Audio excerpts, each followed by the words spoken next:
to the Washington Outsider Report on the Coalition Radio. For those newly joining the program, my name is Irina Zuckerman. I am the editor-in-chief of the Washington Outsider.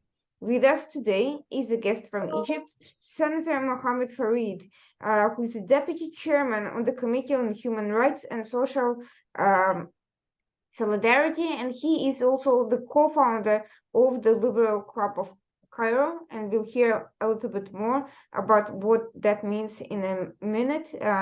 Today we'll be discussing the article he co-wrote with an Egyptian journalist, Mohamed Maher, about China's growing relationship with Egypt and what that means. Thank you so much, Senator, for joining us. Before we delve into the depths of this interesting topic, could you tell us a little bit more about yourself, about your role on this committee, and about the Liberal Club you have co-founded and what it does? Thank you for having me. I'm the deputy chairman for the Committee on Human Rights and Social Solidarity in the Egyptian Senate, and the committee focuses generally on the broader issues of human rights, with its all holistic, inclusive, interconnected rights, from the political rights to the social, economic, cultural rights, civic rights, the whole spectrum of the human rights, and also the social solidarity, and by that we mean the social safety networks, the subsidy programs, the protection for the most vulnerable and the poorest in the society.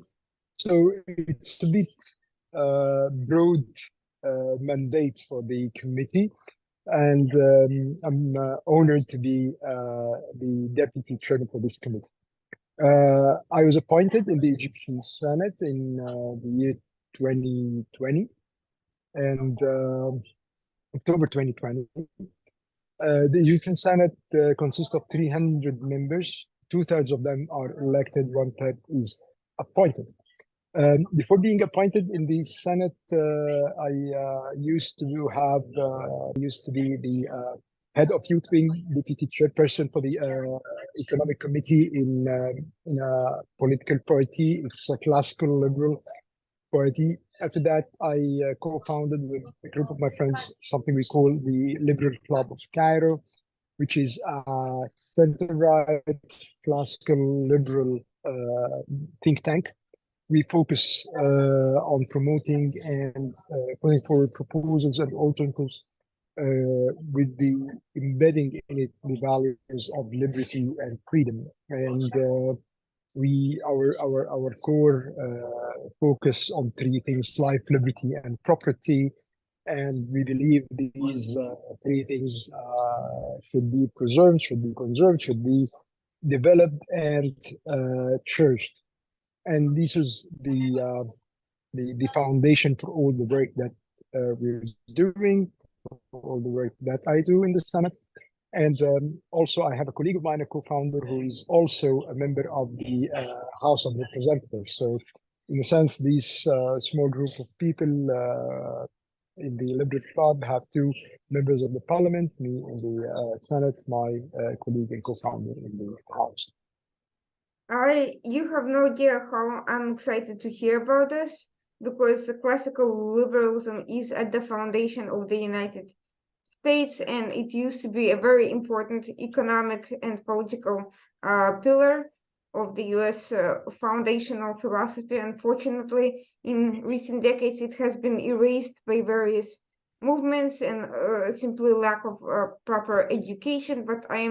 But I think conversations such as this one from around the world will be a good stimulus to re-inspire and reignite the interest in this important ideas.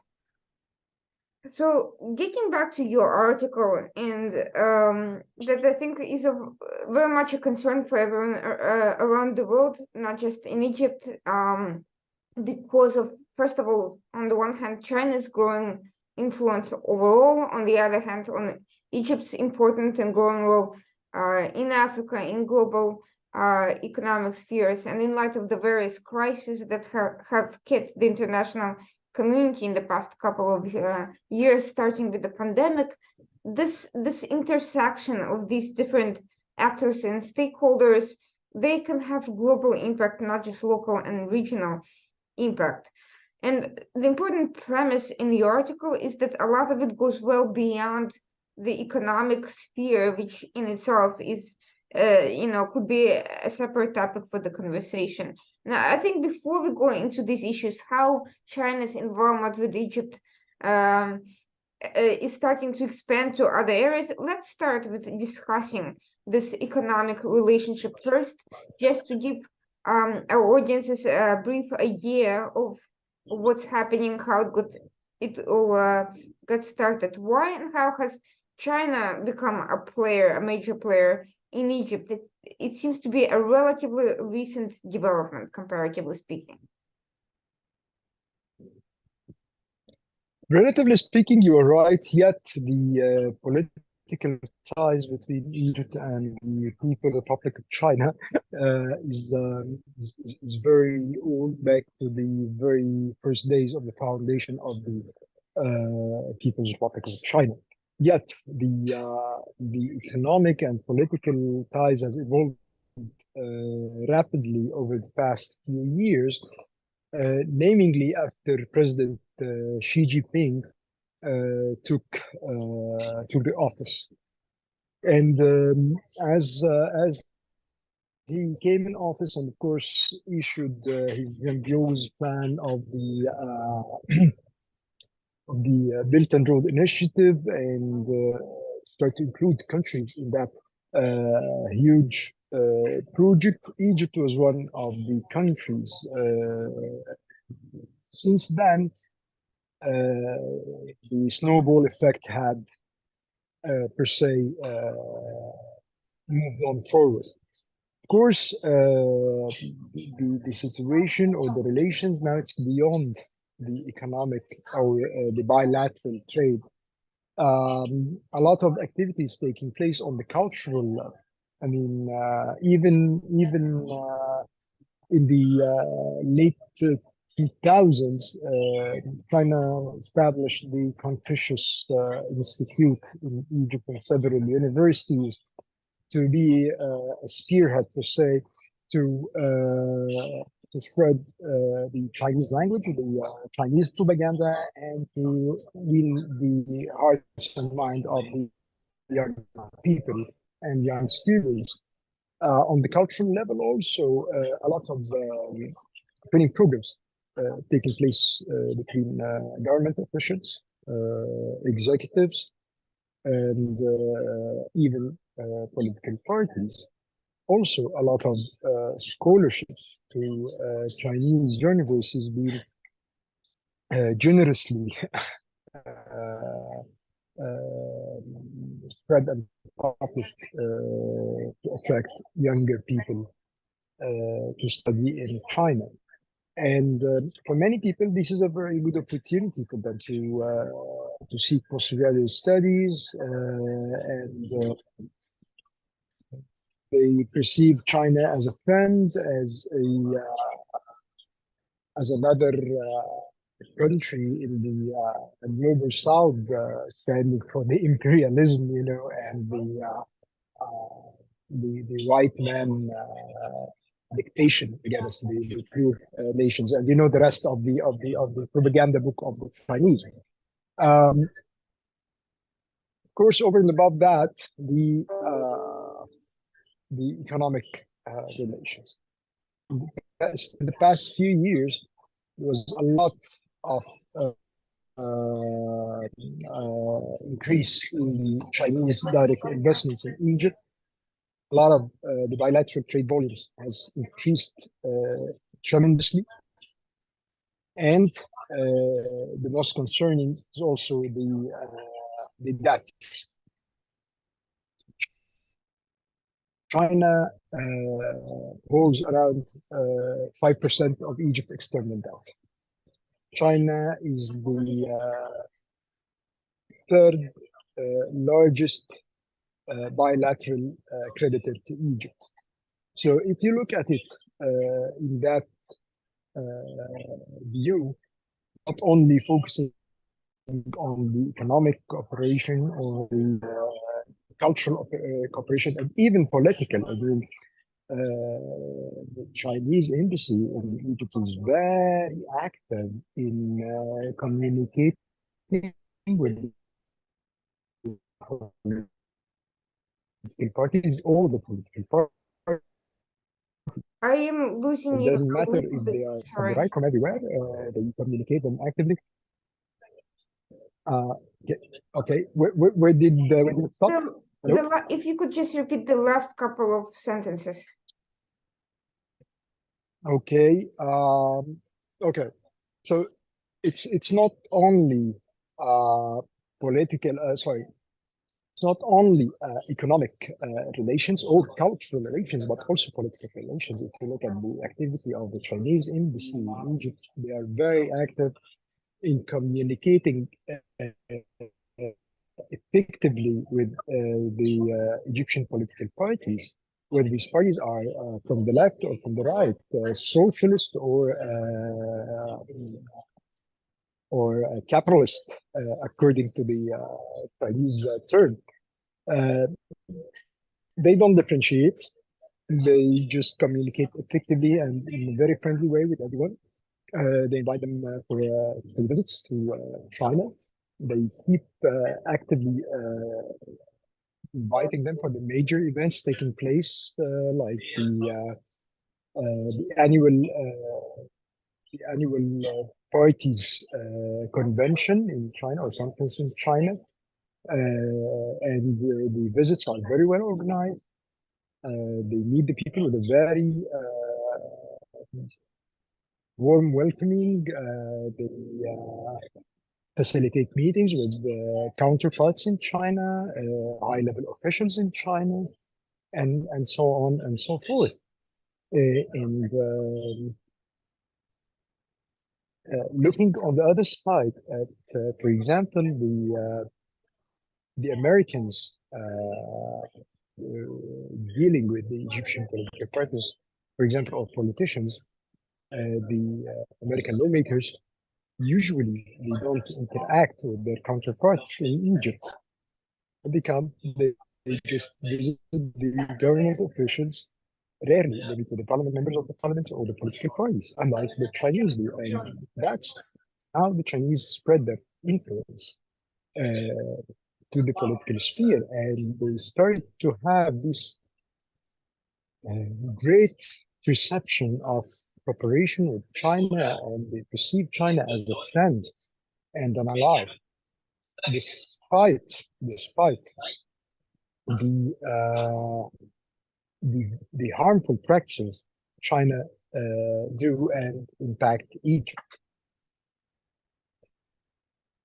So what we are hearing right now is not only is there a general vacuum of power of the US presence, but that despite the conventional wisdom that the fault on this issue lies with the executive branch, with the presidents, the last few of whom have not been either have been uninvolved in Egypt or hostile with Egypt. We are also seeing that on the congressional side, where typically some of these relationships may not be as far-reaching, but are also important, there also has not been the sort of reciprocity and engagement which could have, at the very least, balanced out the effort by Beijing.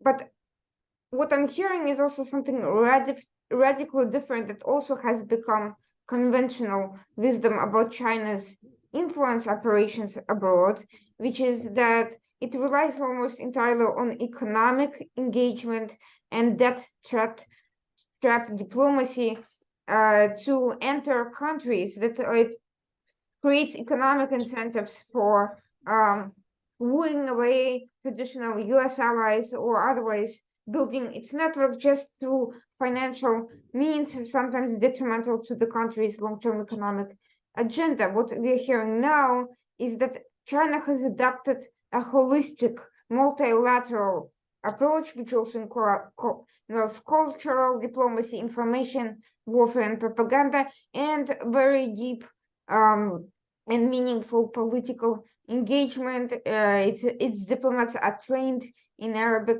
They are culturally aware, and many of them spend years in Egypt and are certainly aware of the nuances of the political diversity and situation inside the country as well, which is not the same for U.S. diplomats who are not always professional. They are sometimes political appointees and not career diplomats, and the career diplomats are frequently rotated between countries and don't also always know the language. So given this complex picture, let's go back to Egypt itself and look at how that is serving Egypt right now, whether it's serving the purpose, because some of these elements are still have not really been fully resolved. The debt trap diplomacy is an element that is still present, although it is now being supplemented by other important factors.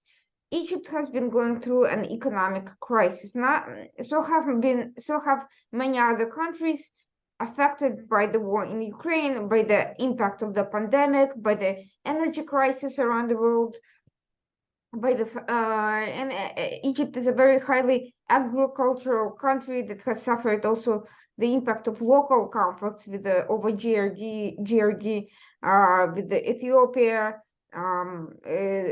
and so on and so forth. My understanding that in previous years, Egypt would rely highly, first of all, on the consistent U.S. humanitarian assistance, and second, also on investments from Gulf states. But China has now playing an increasingly significant role on par with these countries. A recent number that I've heard thrown out was something along the lines of billions of dollars in a single major investment. What was the nature of that agreement? What is China getting out of it, and how can Egypt protect its interests from over-dependency on traditional Chinese model of bringing countries into a dependence in its infrastructure and then essentially taking control of it if they are unable to pay back the loans?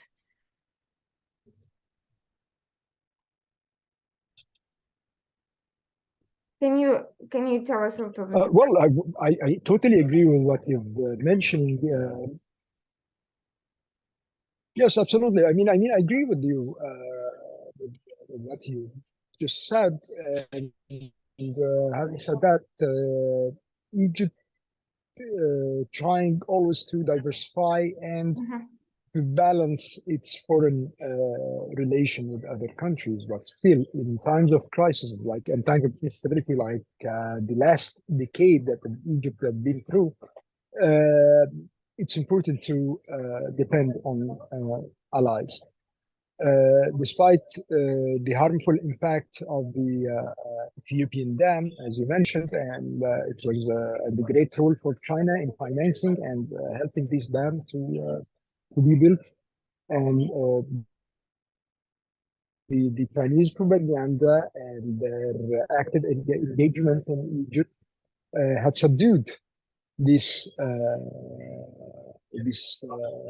facts, and despite the role of the United States in trying to mediate and help in resolving this conflict, still the conventional wisdom will say that it's the Ethiopian dam is a conspiracy done by the United States and Israel and their allies, and no one talks about the disruptive Chinese rule. And this is a clear example of the information war that the Chinese are operating. Adding to that, when it comes to the economic cooperation, the Chinese, we are all aware of the Chinese debt trap. But again, they come, they give you cheap money with no question asked, and with all the opaque conditions. They don't demand any transparency. They quite the opposite.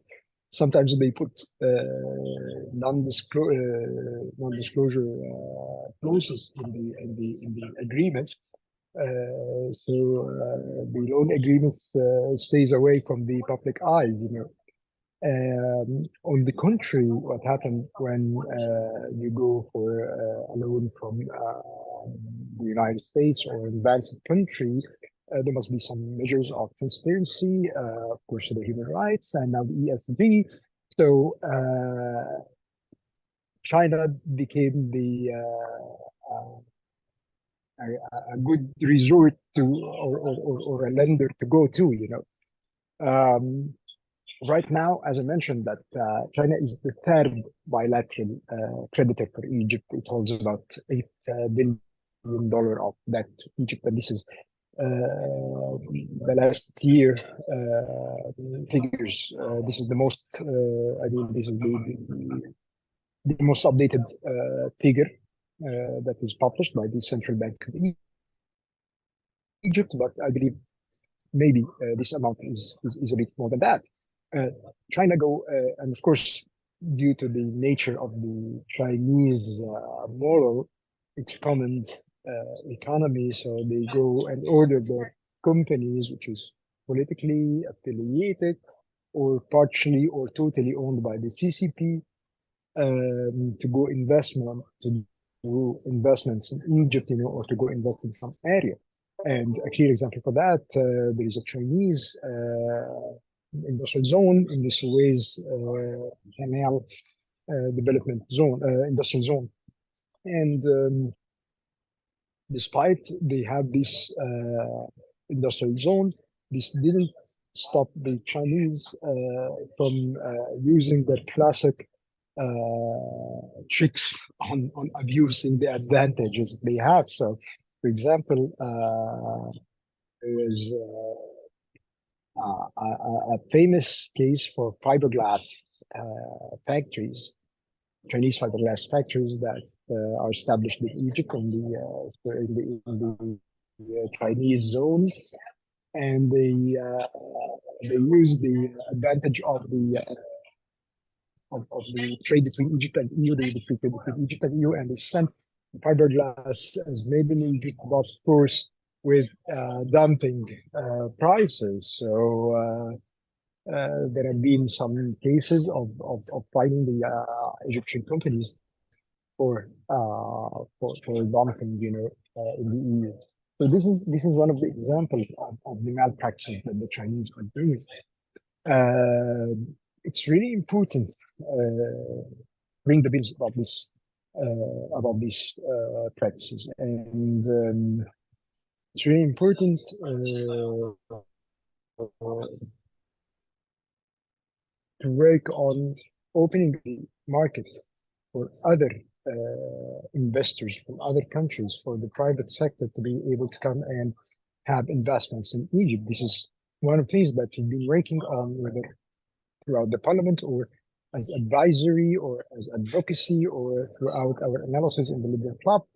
And we see it crucial and important to open up the market, to increase the competitiveness, to be able to break the monopoly per se. It's not a monopoly, but the monopoly or the increasing influence of China on the economic level, on the political level, and the information war. I believe I mean, we should speak out about that. And I thank you for having me, for example, at your show, to talk about it, to let the people know about such practices, you know, because again, the Chinese work very clever and very hard to infiltrate the areas and establish spearheads in different areas. Egypt is a key country, and it has a great potential when it comes, for example, to trade in Africa, to be the gate to Europe, and a lot of advantages here in Egypt, you know, even as a market. But leaving the country for the Chinese, it's very damaging, not only for the Egyptians, but for all the allies of Egypt and for the United States directly, for the United States and its allies. Before the Chinese economic presence became such a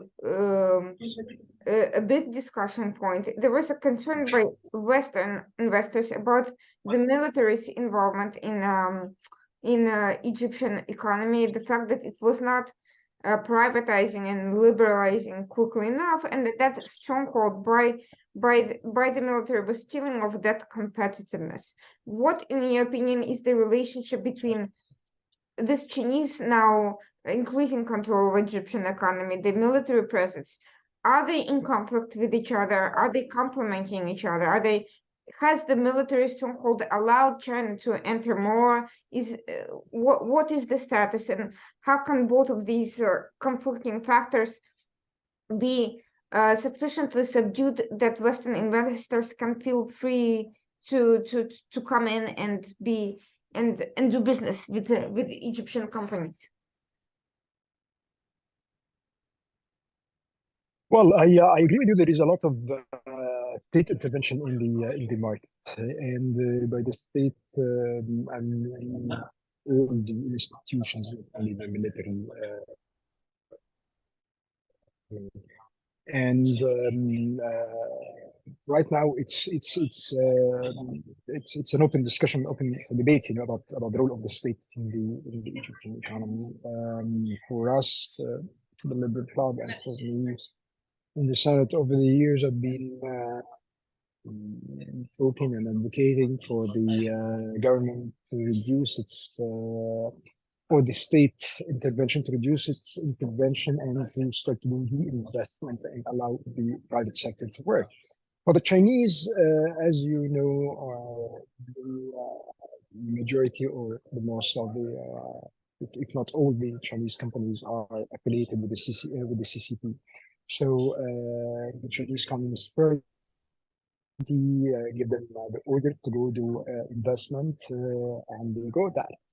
So for them, it's not a problem. There is no problem to have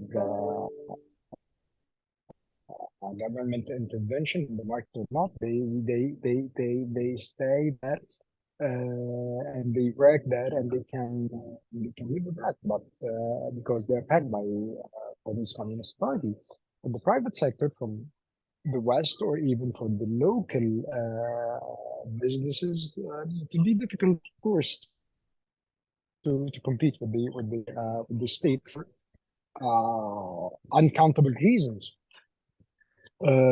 So right now, it's been publicly criticized, publicly debated, the role of the state. Of course,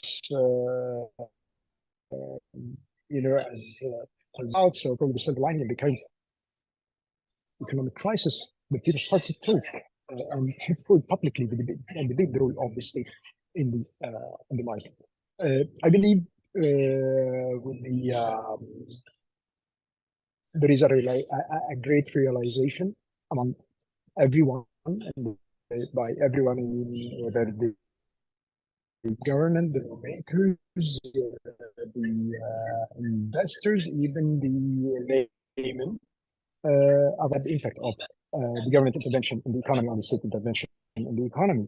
A few months ago, the government of Egypt issued something called the state ownership document, the state policy ownership document, which is a document saying or defining the role of the state in the economy and promises to de-invest in several sectors. Yet it needs to be applied. Yet to see how this gonna happen, a lot of action in that field from our side. We encourage the government, we talk with them, and we put policies, proposals to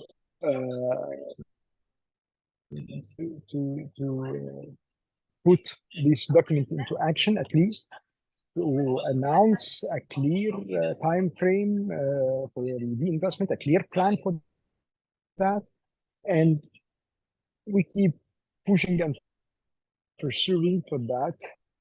Yes, we are a minority, but we keep working on that. This is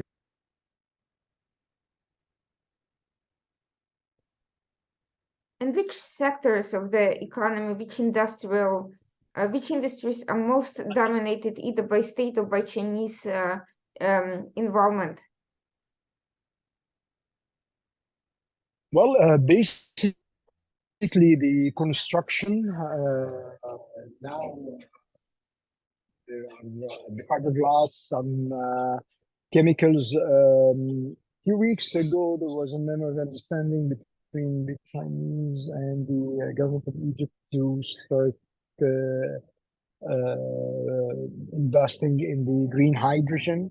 So energy also one of the sectors that are telecommunications, and this is, I believe, this is a great threat. We all see the involvement of Huawei and other Chinese companies and their affiliation with the CCP. Also, the threats for the privacy for the citizens and the use of this technology and developing this technology in other countries out of China, especially in Africa and Middle East, and learning from this experience to use it back in China in human rights violations and abusing its citizens.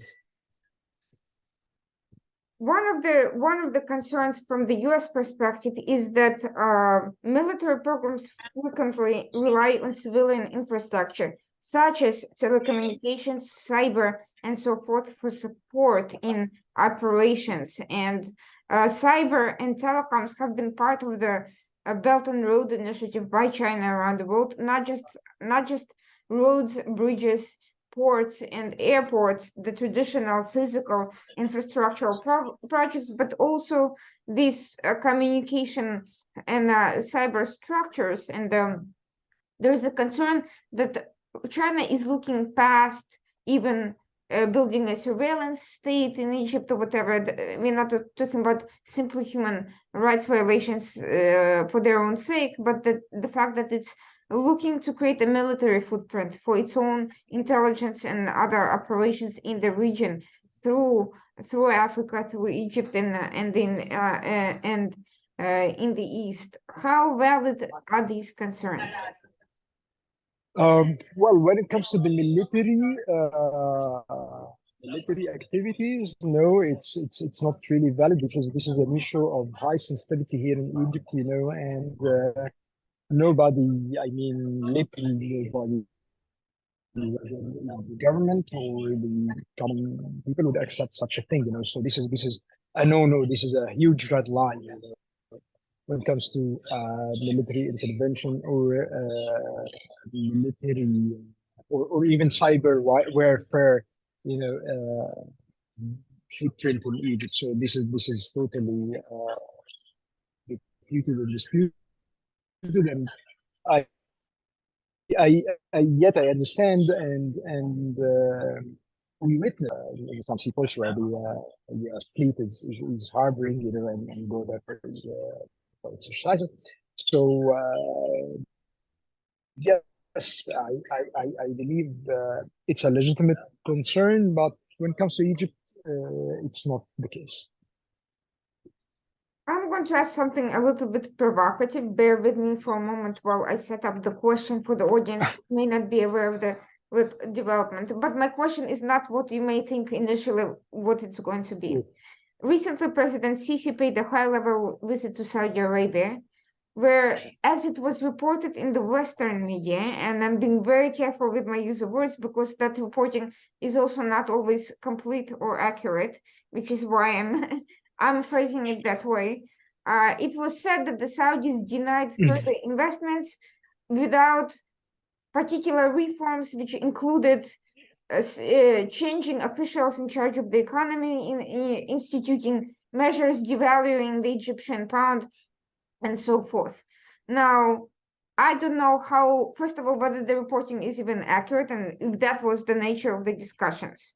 If there is anything to be corrected, please do let me know, because I do prefer to be operating on the basis of accurate information before asking anything else. If the general gist is correct, my question is not so much about whether it's valid or not valid and whether Saudis have any right to make such demands, because hey, they're founders, they can ask for anything and you can feel free to disagree. My question about China's role is in all of this, because on the one hand, Saudi is one of the main funders of Egyptian, the main investors into Egyptian economy. And this denial for the funding opens the doors for China to step in, whether or not they agree with Saudi assessments of what needs to be changed. They may wish to invest for their own measures. So why would Saudi Arabia not take that into consideration?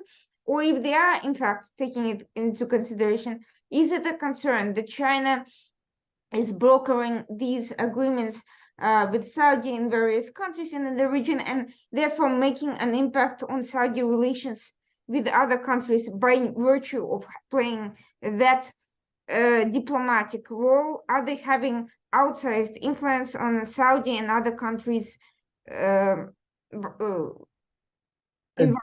The voice has been breaking for the last few seconds. Can you repeat the last 3-4 sentences? I'm sorry, Irina, the voice is breaking. Sure, absolutely. Basically, my question is less about whether, Saudi assessment of what needs to be changed is correct or not, because from my perspective, it doesn't really matter. I think the bigger question here is what role is China playing in this calculus? Do you think they are influencing Saudi perception of what needs to be done because of their own political role in the Middle East, because of the important role as a power broker, as a diplomatic engagement, as an economic factor in Saudi? Do you think they are having an impact on Saudi-Egyptian investment relations in that aspect? Do you think they are influencing the way Saudis are perceiving their investments in Egypt, and basically having a behind the scenes political impact on these relations? Well, first of all, the Gulf countries, Saudi Arabia and UAE and other Gulf countries are important partners for Egypt, whether on political level or in economic level. The Arab countries owns 26%, almost 26% of Egypt external debt, and they are the second largest creditor for Egypt after the multilateral institutions. So this gives you an idea of how large and deep and important these relations are. I read the reports as you read it, and I totally understand that any investor, any creditor would like to guarantee their money and like to guarantee a return on their investments. How it's said, how it's perceived, how it's handled,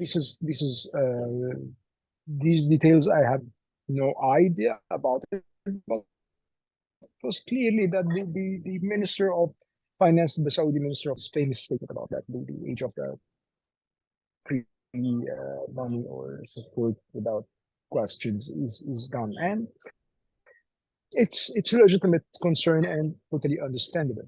Yet I don't think that the Chinese have a great role in influencing that. On the contrary, I believe that the Chinese would benefit from that, and it's quite the opposite. I mean, when they see something like that, they can jump into it.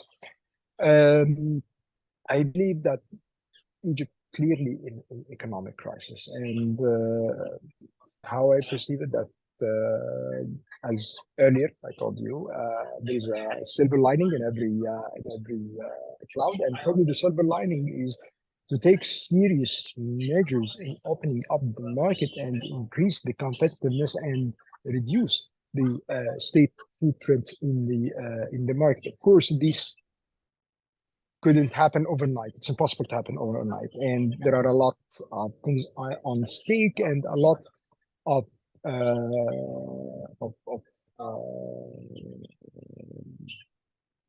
different interests in a sense. So it's a very large, a very complicated process, but you need to start working on it. And not only that, but you need to do a lot of delicate management for that process, because if you just reinvest or went out from one sector, for example, you would create a vacuum. You need to first do a reform for the investment climate. You have to increase the competitiveness of that sector. You have to start to attract other investors. You have to enable private sector to be able to replace the existing state-owned enterprises or the state intervention in that sector. So it has delicate, yet serious and yet clear process in order not to create vacuum. And in such crisis, it created a vacuum. There are over 100 million, 104 million people in Egypt. So it's a ticking bomb. So it's just happened overnight. But at least you have to get a plan and you have to agree with it. One other thing that when Egypt went to the IMF earlier this year, and they reached earlier last year, and they reached a deal by the end of 2022. Part of the deal was securing extra finance by regional creditors and investors, namely the Gulf states. So this means that they are partners and they are involved in the process of the reform. So be more open to its partners, and yet the partners have to understand the gravity of the situation in Egypt and understand that things doesn't happen overnight. But I believe if a clear plan was announced with a proper applicable procedures and measures and time frame, I think this would resolve the situation.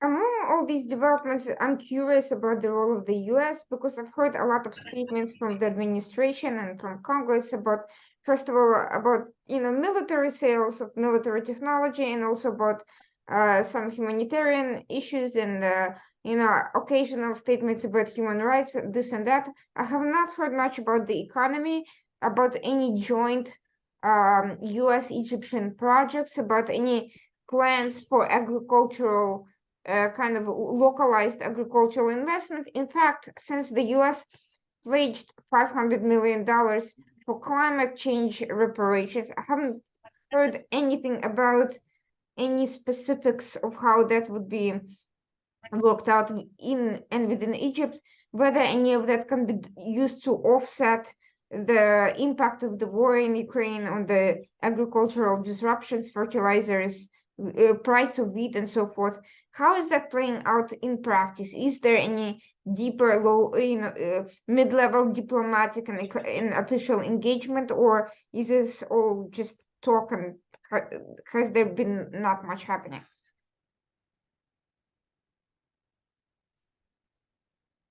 Well, this is one of the problems.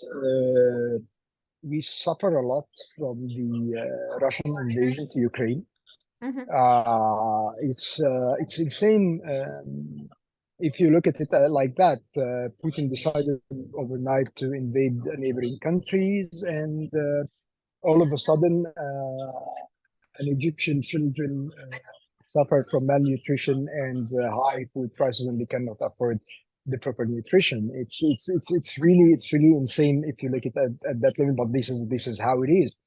and we have been impacted in a very negative way by the Russian invasion. The global inflation for food prices is killing the people here. I mean, the locally, the inflation reached over 40% last month. Now, so to be curbed a little bit, but looking at food prices month to month, annually, sorry, inflation last month. This impact on a country, the majority of its people are poor, over 32%, according to the government, are on the poverty line, and that was in the year 2019. That was pre-pandemic, pre-invasion, pre-global inflation. So the situation is very tough. Having said that, one of the other things that I don't understand why there is no serious action about it is the PGII initiative that was launched by the United States and its partners last year to be able to provide global infrastructure and investments with higher quality and to help countries that have been falling in the grip of China to get out of that grip and offer the people better quality infrastructure and better growth opportunities. And I'm very frustrated to see how slowly this initiative is going and how little it has in Egypt.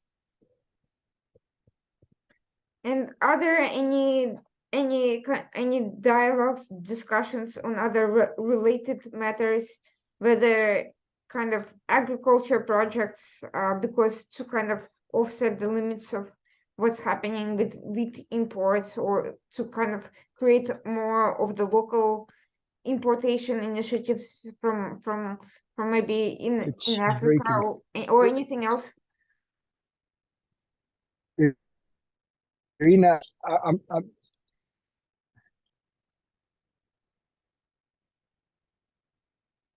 sorry, Irina, I lost you. It's really Sure. breaking. The last question, I couldn't hear it. Can you repeat? I'm awfully sorry. I have a horrible connection here. So besides Can that, you repeat? Besides that initiative that you just described, has there been any other attempted action by the United States in terms of engaging with the agriculture or with any other sector, or has there been any follow-up even on the climate change reparations pledge? Have we seen any influx of money from that?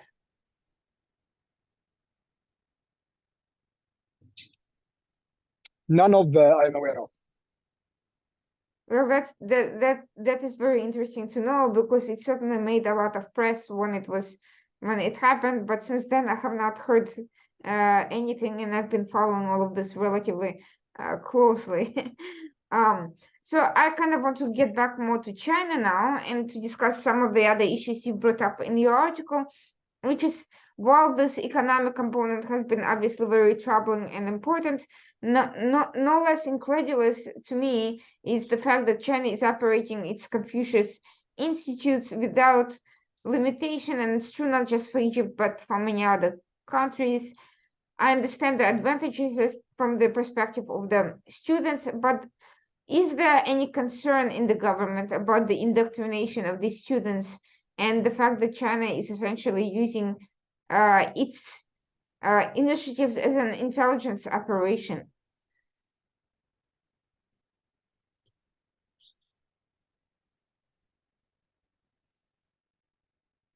Has there been any? I don't know. I don't think there is a concern about that, but I don't think that they are doing it that bluntly here in Egypt. There's no concern that these students who benefit from these initiatives are being turned into agents of influence for China in politics, in business sphere, in culture that would later push Chinese interests even, without any concern? Well, I believe it's not as bluntly and as harsh as it as you think, but the Chinese play it in a very modest and soft way. They start to spread. They play the information war. They start to spread propaganda. They start to create sympathizers for them. They start to show the people the great Chinese example and how the Chinese policies and is very peaceful and very pacifist, and how they are resisting the imperialism and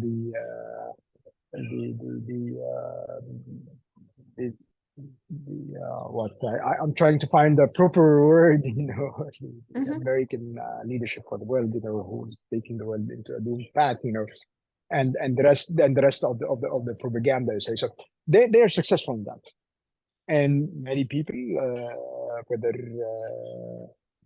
in whatever sector you can think, they believe that, and they are successful in winning the minds and hearts of the people. And adding to that, there are a lot of economic interests in the stake, a lot of business people, especially small and medium businessmen, who trade with China. So a lot of stakes. So they played the game in a very smart way, and they create sympathy, and this is reflected in the polls.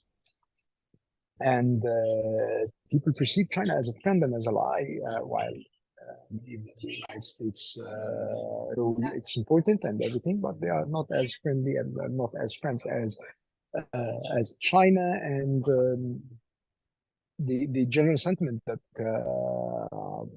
they would trust China. And I believe this is really dangerous. And I believe it has a moral hazard, because if you look at the CCP and find that you have no problem with the Communist Party of China and the authoritarian regime and systematic abuse for every imaginable right for its citizen, and you start to normalize that and find it as a great successful example, and how they left millions of people out of poverty.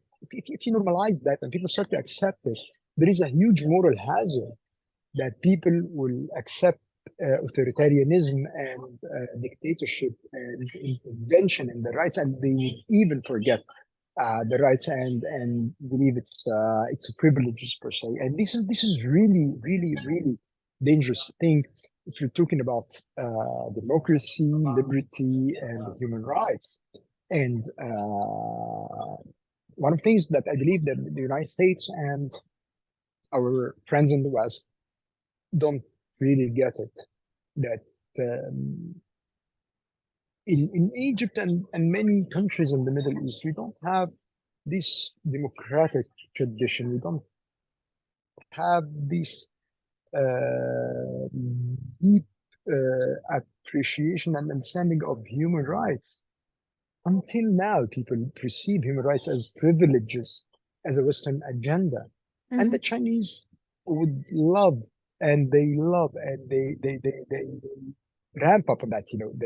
They keep pursuing and pushing in that side, and this is extremely dangerous if we're talking about the future. And if you'd like to spread democracy, human rights, liberty, you have to start by raising awareness. You have to start by setting the example. You have to understand the local context and start to work on that. These values are extremely important, and they are the foundation for every free society, and they are the foundation for progress, for prosperity.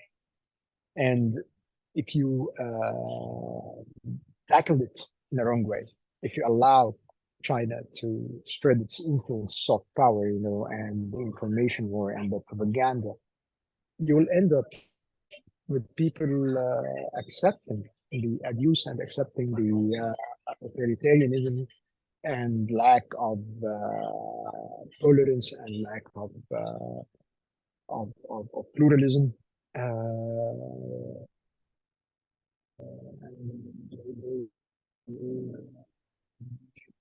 Then the Chinese model as a successful model, as an efficient model. Well, the one counter argument to that, from just taking the pragmatic efficiency argument, is that it's really not efficient, because a lot of Chinese so-called lifting people out of poverty was dependent on two factors. First, the United States and its imports of technology of its people, companies, know-how, and outsourcing of jobs, which doesn't need to happen.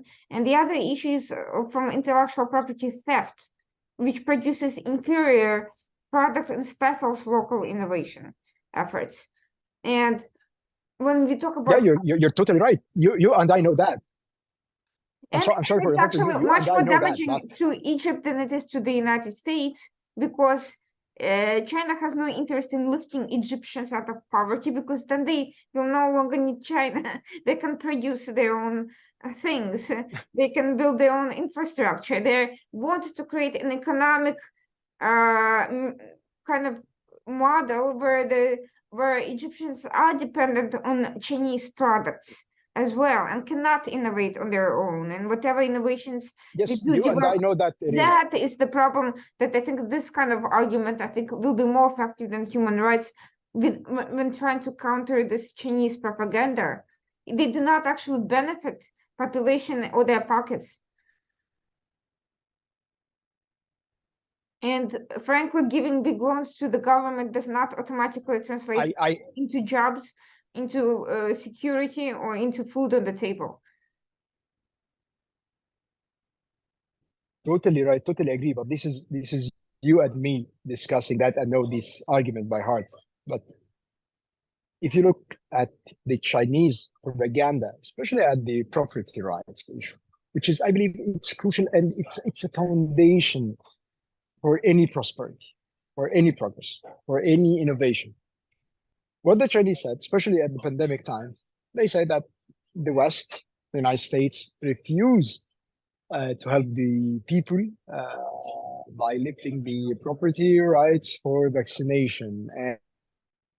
And the United States and their allies, they ramped up millions of dozens of doses of vaccine, and now it's expiring, and they deprive millions of people in the global south and the poor people. And that this is the Chinese propaganda, and this is what they say, and sadly, millions of people believe that. And this is why the information war is really important. The counter propaganda is really important. So it's about the information war. It's about understanding the local context and starting to realize how it works, what are the situation, and then you can reach the message.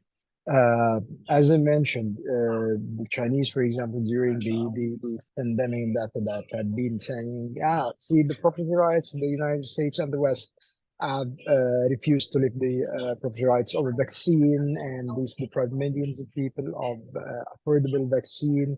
Well, China sent doses of vaccination to the poor countries all over the world, so on and so forth.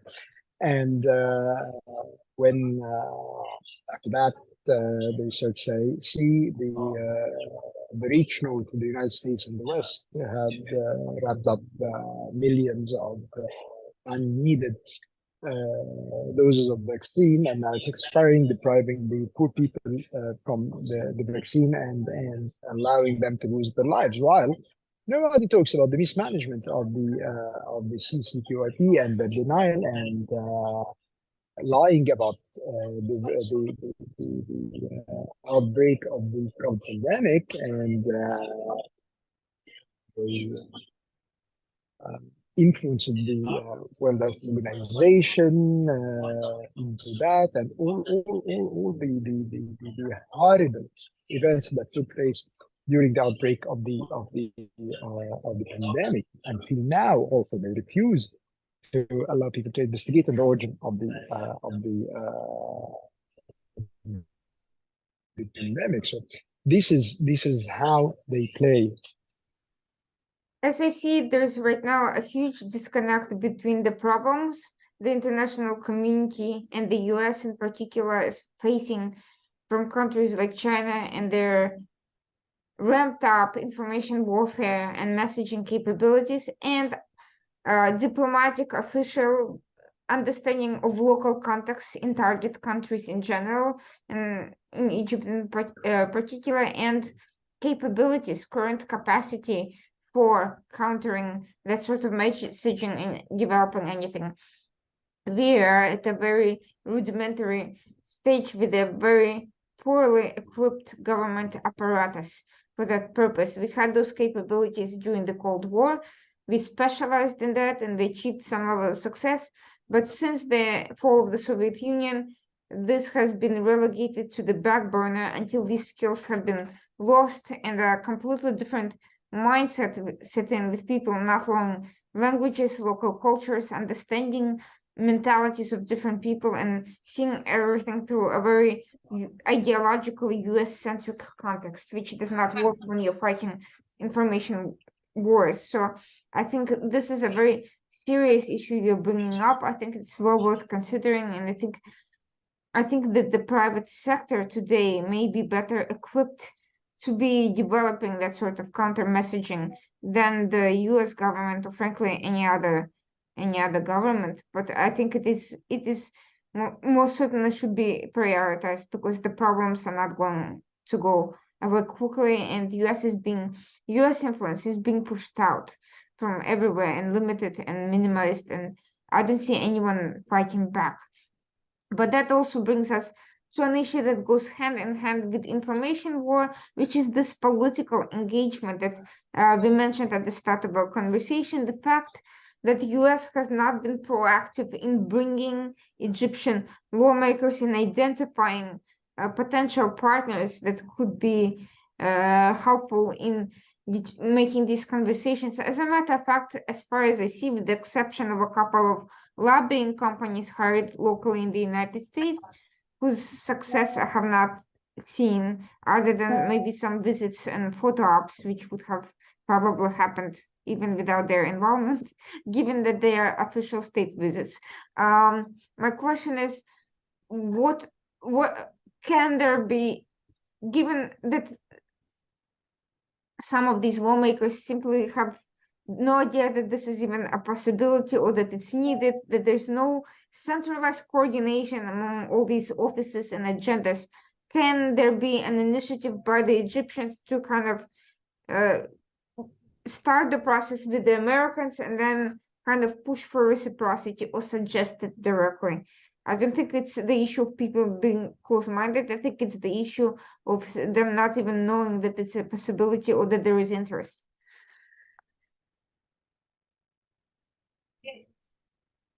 Well, it takes two to tango. So having an initiative by the Egyptians, it won't work solely. It has to go hand in hand with willingness and awareness and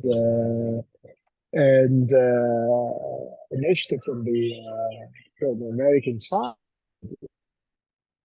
I believe the think tanks can facilitate something like that. A lot of think tanks in both countries can do that. Also, of course, embassies in both countries. But I have, as you mentioned earlier, about the private sector role, and how they're more efficient. I believe the private sector is more efficient than any government anywhere, and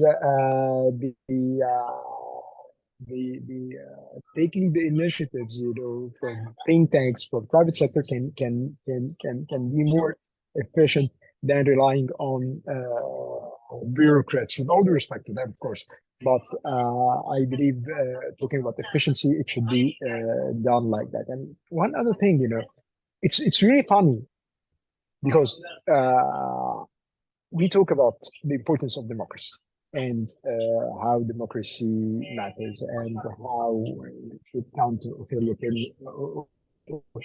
authoritarianism.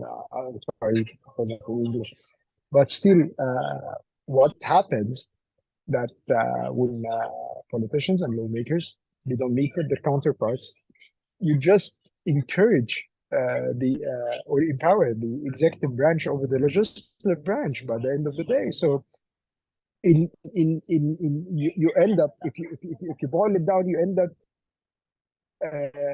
doing something similar to what Chinese doing, because the Chinese, but even the Chinese learned the lesson, and though they are an authoritarian regime, and though they have the CCP, they actively engage with the political parties, as well as they actively engaging with the government. So you're doing harm to the development of a democratic tradition.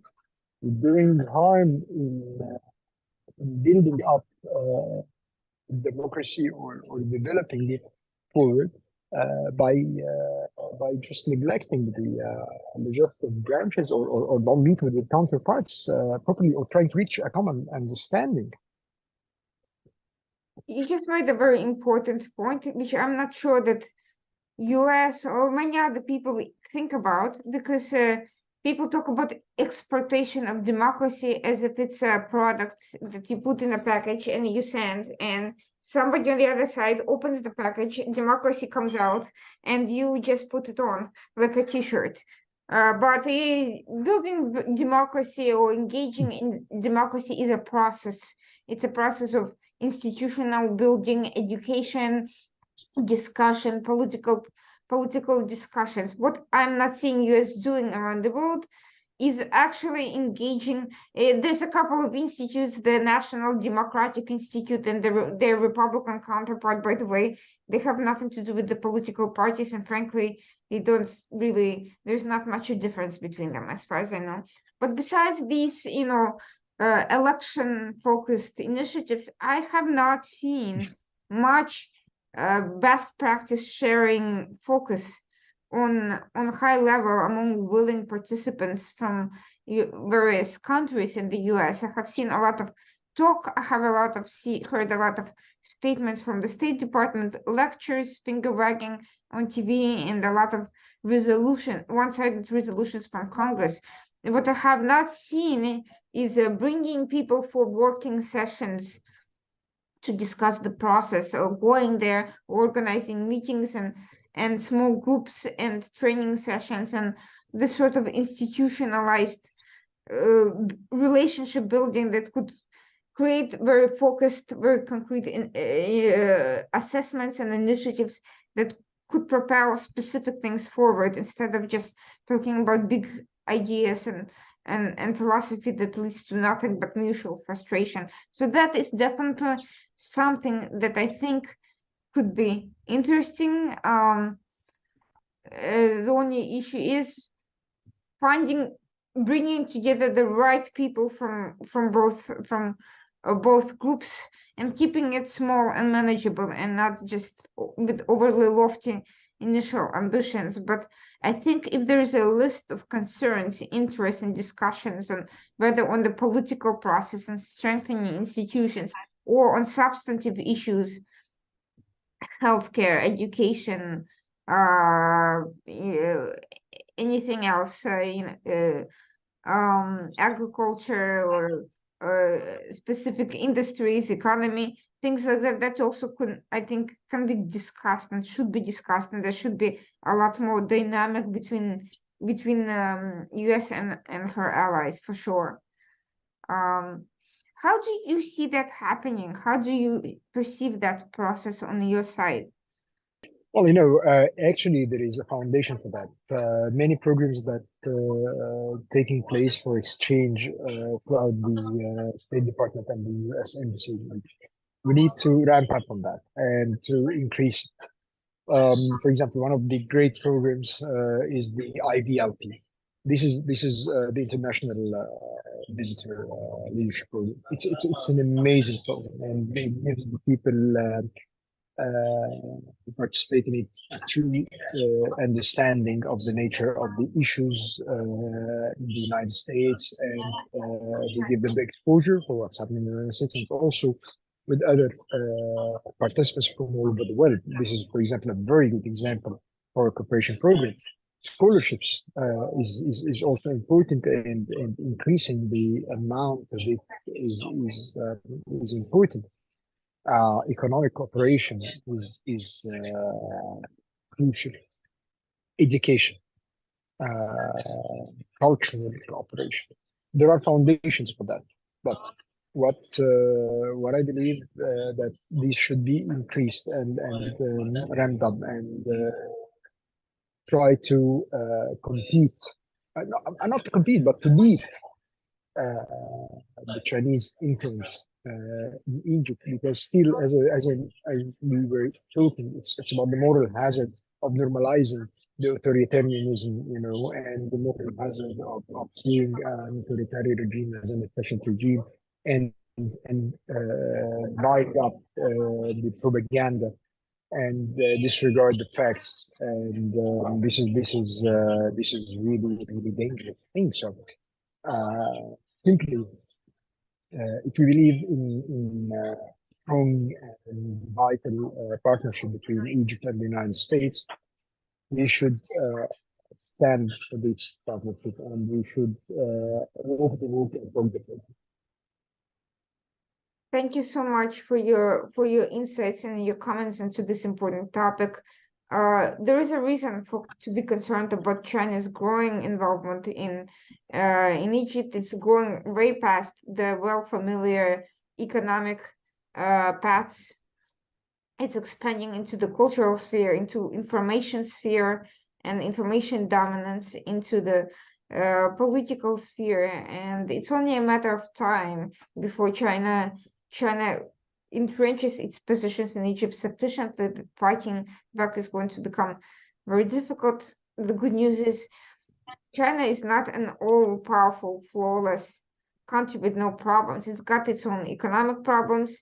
Its positions in information warfare are flawed because they're based on false premises, deception, and manipulation. And it's suffering from many problems that people, upon close examination, would find very off-putting.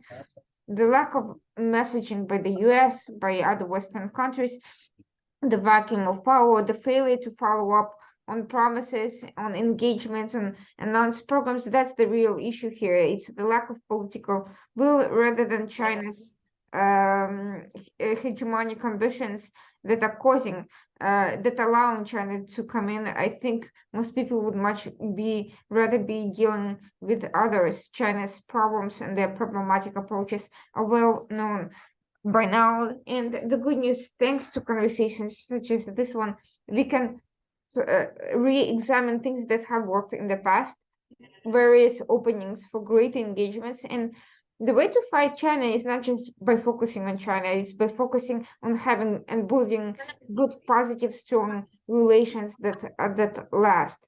And I think that's the most important takeaway we can have here. And I think we already have a foundation, and I think we can start with small things and hopefully see the momentum pick up over time.